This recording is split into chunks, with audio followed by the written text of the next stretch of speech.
For political junkies like all of us, the Republican National Convention was even more entertaining than anyone could have expected. Let's first tackle the boisterous role Colorado delegates played, leading two failed attempts to change the voting rules and being relegated literally to the back of the room, sitting even behind representatives from territories. Patty, frankly, I like to see Colorado in a role that was obviously leading was not going to be a successful charge here. What did you think of the role the Colorado delegates played at the RNC? I have to say, I loved it. You know, that set the tone on Monday when even before we got to the big speeches, we had them along with the Colorado delegate, along with Iowa, walking out. Although really, who could tell? Because it's true, they were seated so far back, they were almost impossible to see. But you know what? What I loved is they gloried in their rebellion, that the fact that Donald Trump had accused Colorado of, all Colorado of being rigged, of being crooked.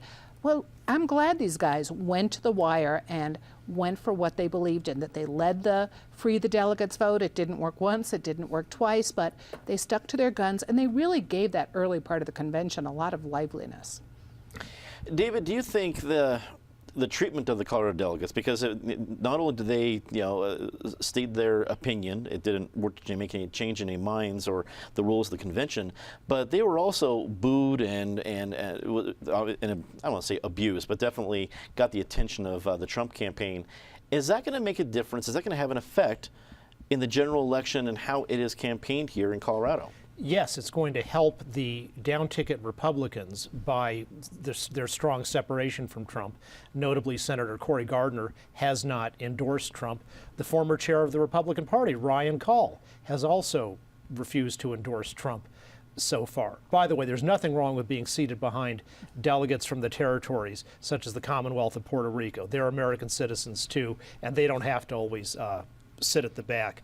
The Colorado sign is already going to the Smithsonian Museum because of the historic walkout the Colorado delegates did on Monday. And the votes on Monday were not just about free the delegates, they were also about reform of the Republican National Committee.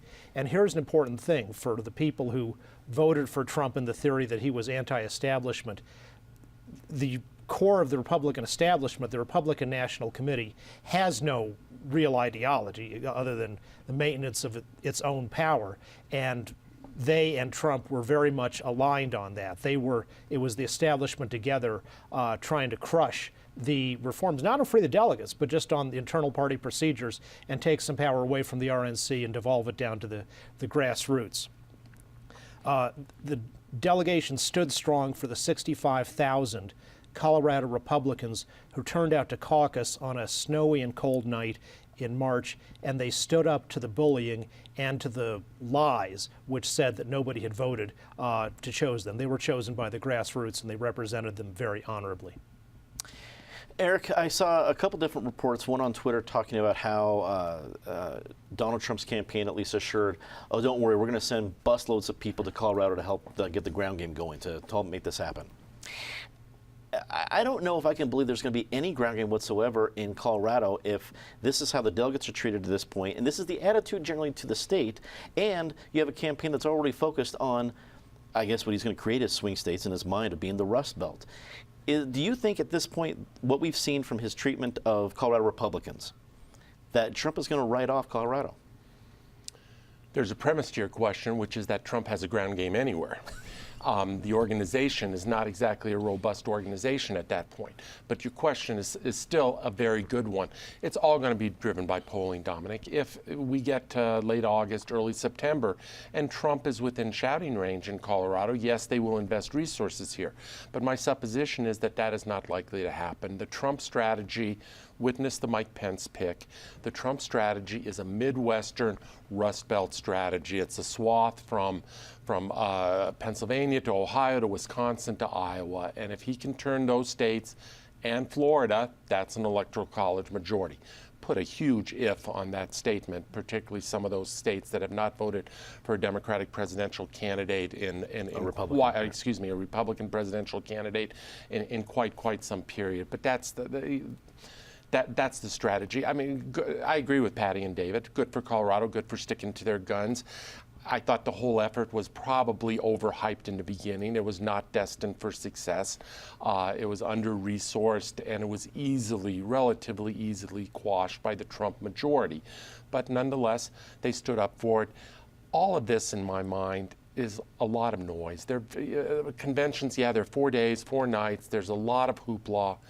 But in terms of what really matters, there are very few things that really matter. And the one that eclipses all of them is the nominee's speech. That is what determines the success or lack thereof of a convention. And that's why the stakes were so high last night and why it was such a missed opportunity for Donald Trump.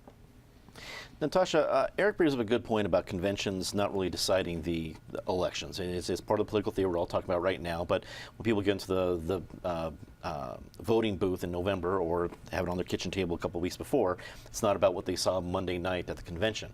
But from what general election unaffiliated voters, when they're looking at this convention and they're seeing Colorado make the stink it did, what impact do you think that would have on general election unaffiliated voters that are just kind of watching as a voyeur of the convention at this point? Well, it changed the news cycle pretty immediately. I think we're all used to conventions, whatever party gets that bump afterwards, because there's been days of spreading their message and spreading their idea of unity, and this is what we stand for. Right away, by doing what they did, the Colorado delegates were saying that's not what we believe in, and that caught the news cycle on that first day at a moment where it did garner quite a few headlines, not just here in Colorado, but throughout the country.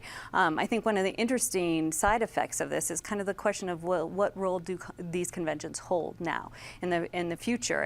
And they're such an established part of our election system, but does this past 4-day period change that, or change the way that they will be run in the next few years? And certainly I know between what the Colorado delegates did and House of Cards, I've spent more time Googling how these conventions actually work. So if anything, it's providing a civics lesson that some of us did not get in 3rd grade.